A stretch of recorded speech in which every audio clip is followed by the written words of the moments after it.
Impacté par le projet de construction d'un complexe du Conseil supérieur des affaires islamiques du Gabon, les habitants du quartier Yala, situé dans le premier arrondissement de la commune d'Akanda, ont répondu il y a quelques jours à l'invitation d'Ernest Ogandaga, maire du premier arrondissement de la dite commune, accompagné par l'Agence nationale de l'urbanisme, des travaux topographiques et du cadastre.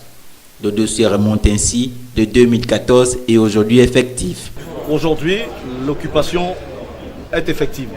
Nous avons été saisis officiellement par le Conseil islamique de ce que des travaux imminents vont être entrepris sur le périmètre en vue de le sécuriser dans un premier temps et d'y aménager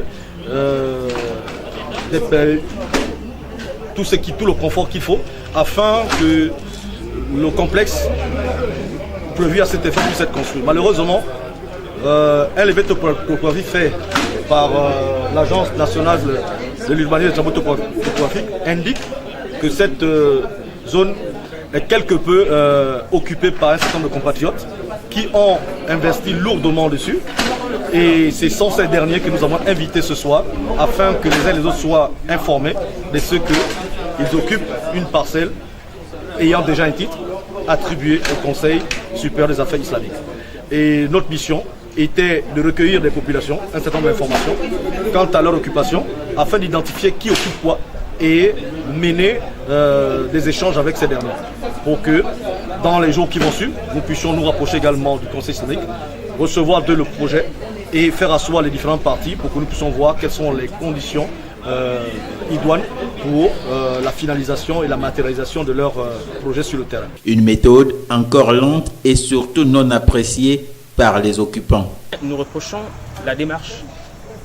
La réunion qui a eu lieu aujourd'hui devait être tenue avant de faire venir les engins, avant de venir délimiter, donc, histoire de mieux communiquer. L'impression que ça donne, je vais vous dire que ça ressemble à une spoliation. Je ne vais pas changer les termes.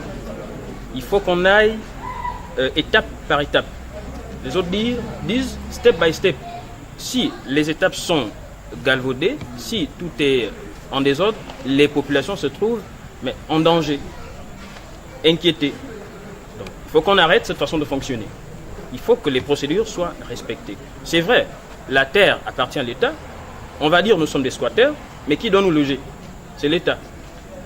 Quand l'État a failli à son devoir, mais régalien, reconnu par le droit universel, il faut que lorsqu'on arrive à attribuer des titres fonciers à X ou Y, qu'on sache ce qu'il faut faire de ceux qui occupent ces lieux-là.